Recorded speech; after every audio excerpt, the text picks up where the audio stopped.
This is the story of a classic sniper who can kill his target several kilometers away, even with his eyes blindfolded. But this sniper used to be an ordinary math teacher earlier. He hated war and guns a lot, but one day, something happened in his life that turned him from a decent teacher to a ruthless sniper. The story begins in a small village in Ukraine, where we are shown a small house. A couple lives in this house who are living their life happily in Ukraine. The name of the man living in this house is Mykola, and his wife's name is Nastya. Nastya was a drawing artist and used to carve various statues from wood. Mykola is a teacher and teaches math to children in a nearby school. He teaches at the school. He is a very good teacher and all the children are very happy with him, except one whose name is Avon. Avon was a very ill-mannered boy. He used to trouble his teacher Mykola at school every day. Avon belonged to a rich family, whereas Mykola was a poor man. Therefore, Avon used to make fun of Mykola's looks and clothes. He wanted Mykola to get fed up with his rudeness and raise his hand on him. Then he would complain against him and get Mykola expelled from school. But Mykola was a very calm person. Mykola was not affected by his words, and he remained happy in his life. Mykola was not able to get news of the world due to the absence of any electronic equipment like TV, etc. in his house. One day, when Mykola was in his school, he heard news on TV that Russia had attacked Ukraine, in which many soldiers were killed, and Russia had captured many places in Ukraine. In the evening, when Mykola came home, he came to know that his wife was pregnant. He was very happy to know this because now Mykola was going to become a father. Both of them celebrated this happiness together. The next day, Mykola said bye to his wife and left on his bicycle to teach the children at school. But while he was on the way, he saw two soldiers standing with cigarettes lit and wearing a different uniform. That uniform was not at all that of Ukrainian soldiers, which made him feel a little strange. But Mykola thought that maybe the government had changed the uniform of the soldiers. That is why Mykola did not pay much attention to it and quickly reached his school. But when he came inside the school, he saw that the whole school was lying empty. Not even a single child came to school. Seeing this, he felt disturbed. Then he saw the news on TV, in which it was being told that Russian soldiers have entered Ukraine to capture it, and now he realized that the soldiers he had seen on the way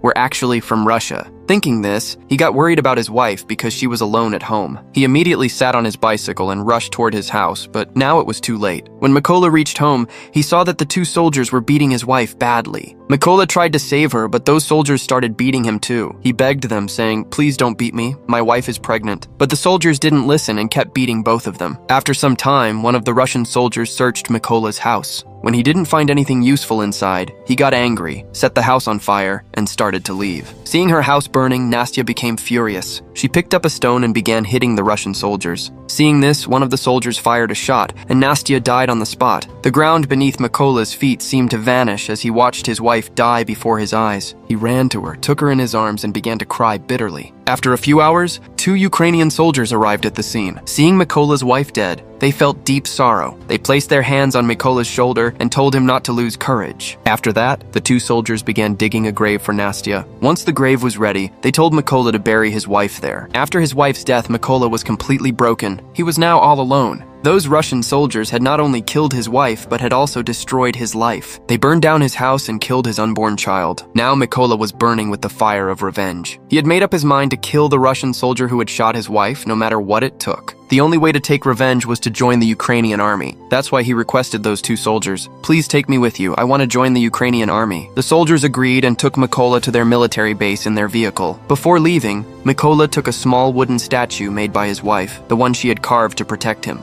When they reached the military base, their senior officer became angry after seeing Mykola. He refused to recruit him, suspecting that Mykola might be a spy. But when the senior officer received full information about Mykola from the two soldiers, Mykola told him everything, how the Russian soldiers had brutally killed his wife, an unborn child, and burned his house. He said, "I have no reason left to live. I only want to free my country by killing those Russian soldiers." Hearing this, the senior officer was moved and agreed to recruit Mykola as a soldier. The next day, Mykola's training began. Since he was just an ordinary man, he faced many difficulties during training. He had studied math all his life and had no knowledge about guns. When all the soldiers were assembling their rifles, Mykola was very slow in comparison to them, and he assembled his rifle last. Seeing this, the officer felt that Mykola would never be able to become a good soldier, but Mykola did not give up and focused on his training. One night during training, Mykola told his senior not to call him by his name and said his code name was Raven. When the others heard Raven, everyone started laughing. The senior told him that code names are not earned easily, and that a soldier must perform great feats for the country to deserve one. Mikola did not take this negatively and began working even harder. He practiced late into the night while the other soldiers slept. One day, the senior announced that they had a shortage of snipers and needed to increase their numbers to fight the Russians. He asked who wanted to become a sniper. Some soldiers stood up, and Mikola was among them because he also wanted to become a sniper. When the others saw Mikola volunteer, they laughed again. The senior told him that he was not ready to be a sniper yet because he could not even assemble and disassemble a rifle properly. Mikola insisted that he could become a good sniper and only needed a chance to prove himself. To test him, the senior challenged Mikola to assemble the rifle in 20 seconds. To prove himself, Mikola blindfolded himself, disassembled the rifle, and then reassembled it. He completed the task in only 18 seconds. Everyone was surprised to see Mikola's speed and dexterity. Those who had laughed earlier now began to applaud him. The senior was also impressed by Mikola and included him in sniper training. During training, Mikola was given an old model rifle while the others received modern weapons. Mikola asked for a modern rifle, but the senior told him he would have to prove himself to earn it. With no other option, Mikola accepted the old weapon and continued. The senior taught that no matter what situation a sniper faces, he must not move even an inch from his position and must keep aiming at his target. To practice this, the senior fired shots near the trainees, and any sniper who moved from his spot was dismissed from training. When it was Mikola's turn, he did not move at all and kept his aim. In this way, he endured the test and passed the sniper training. In the next training, the snipers were shown their targets only once, and then their eyes were covered with a blindfold. During this exercise, they had to guess and shoot their target. Some of the other soldiers passed this test, but when Mikola's turn came, his aim missed slightly, and he failed the test because the gun he had was very old, making it difficult to aim perfectly. However, everyone knew that if Mikola had been given a new gun, he would have hit the target accurately. The next training was even more difficult for the snipers because they had to shoot their targets in the light of flares, and that too in the darkness of night. The senior released the flare and everyone aimed, but no one managed to hit the target. Everyone else had already fired their bullets, but Mikola did not. He realized that it was impossible to aim directly in the light of the flare. So, when the senior released another flare, instead of firing immediately, he estimated the distance of his target using the light from the flare. Using his knowledge of mathematics, he fired a perfect shot. Seeing this, the senior and the rest of the soldiers were astonished. No one had ever completed this task before, only Mikola did. The senior was very impressed with him and gave him his desired code name, Raven. Days passed like this, and Mikola continued training with all his heart and soul. Finally, the day arrived when the results of his training were to be announced. The colonel saluted Mikola and told him that he had passed the test. A few days later, the colonel came to Mikola again and told him to pack his things because they were going on a mission. There was news that some Russian soldiers had captured a checkpoint, and from here, the real story begins. Soon, Mikola's team reached the location and took their positions. Just when they were about to shoot the Russian soldiers, a vehicle was seen approaching the checkpoint. The colonel immediately ordered everyone not to fire. On the other side, the Russian soldiers stopped the vehicle and asked the people inside to come out. They checked their passports and searched the entire vehicle. When everything appeared fine, the soldiers allowed them to go, but kept their passports with them. When those people asked for their passports back, the Russian soldiers beat them brutally. Seeing this, the colonel ordered his men to fire. In one swift moment, all the snipers took their shots and eliminated their targets. In this way, their first mission was successfully completed. After the mission, when everyone returned to the base, Mikola noticed that many of his companions were missing. He grew worried and asked, "Where are the rest of my comrades?" He was told that the rest of the soldiers had been sent on another mission. The next day, Mikola received the news that many of his comrades had been killed during the mission they were sent on.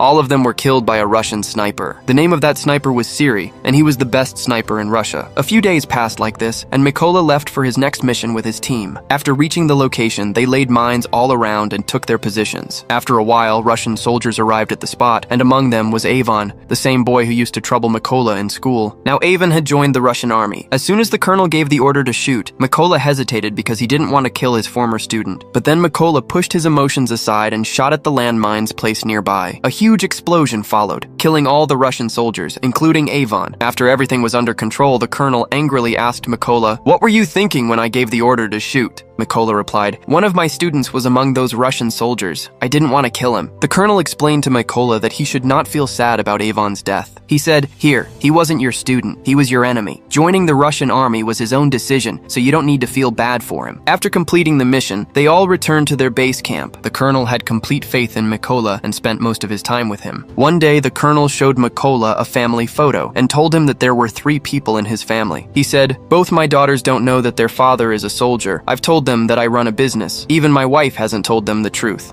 Hearing this, Mykola shared his own story, how the Russian soldiers had ruthlessly killed his wife. During this, Mykola became very emotional, but the colonel comforted him. The next morning, they all left for their next mission. This mission was very important because they had received news that a group of Russian soldiers was going to pass through that route. The colonel and Mykola quickly reached the location and took their positions. After a while, they spotted 2 Russian soldiers waiting for the rest of their team. Mykola then noticed that one of those soldiers was the man who had shot his wife, and that man was now directly in his sights. Mykola asked for permission to shoot, but the colonel refused. Mykola's anger began to rise because the man standing before him had killed his wife. He had joined the army for this very moment, to take revenge for her death. He asked for permission to shoot again, but once again, the colonel refused. Unable to control his emotions any longer, Mykola fired the shot. The soldier died instantly. But the bad part was that the Russian soldiers now knew their location. The colonel turned to Mykola and shouted, "What have you done?" But the worst thing was that Russia's most dangerous sniper, named Siri, was also in position, and now he knew their location. The colonel realized Siri was nearby and began searching for him. Before he could find Siri's location, Siri fired a headshot and the colonel died on the spot. Now Mykola understood what a terrible mistake he had made. The colonel had lost his life because of his error. Mykola learned that the Russians had discovered their position. On the other side, the Russian soldiers began heavy firing and bombing at Mykola's team. Seeing the situation worsen, Mykola decided to retreat. He picked up the colonel's body and started pulling back from their position. Soon he escaped enemy territory and reached his base. Mykola was devastated by the colonel's death and blamed himself for it. He vowed that he would kill Siri and avenge the colonel. Soon Mykola received news of 2 Russian snipers, and he immediately left for his next mission. He reached the location, took aim, and sat down. Soon he killed one of the snipers. While killing that sniper, another sniper shot Mykola in the arm, but he did not give up and somehow managed to kill that second sniper as well. Badly injured, he withdrew to a secret base to let his body rest. During this time, he received a call from the army major, who told Mykola that they had identified the sniper who killed the colonel. After that, Mykola returned to base, and the major began briefing everyone about the sniper. The major said that the sniper's name was Siri, and that he was the best sniper in Russia. He added that Siri's aim had never been wrong to date. Siri had allegedly killed 6 of Ukraine's most capable snipers. Therefore, they should not take him lightly. The major explained that Siri first kills Ukrainian soldiers and then uploads videos of the killings to social media to demoralize Ukrainian forces. He described Siri as a sniper who usually does not change position and hunts his enemies from a single location. Now the plan was made. They would approach Siri's location with 2 teams. According to the plan, the first team would attack the Russian soldiers from the front, and while they were occupied, the second team would strike from behind. Taking advantage of that diversion, Mykola would enter the building and kill Siri. After the plan was finalized, they left for the location. On reaching the site, all the snipers took their positions and began aiming. Meanwhile, Mykola also secretly entered the building, where he saw 2 Russian soldiers engaged in conversation. Without delay, Mykola killed both of them and moved deeper into the building. Mykola gave a signal to his team according to the plan. As soon as the signal was received, the snipers there opened fire and killed the Russian soldiers. On the other hand, Siri noticed that none of his companions were reporting to him. He felt something was wrong, so he went to the roof of the building. A Russian sniper was already present on the roof, but when Siri reached him, he found that the sniper was dead. Panic rose in Siri's chest as he realized that Ukrainian soldiers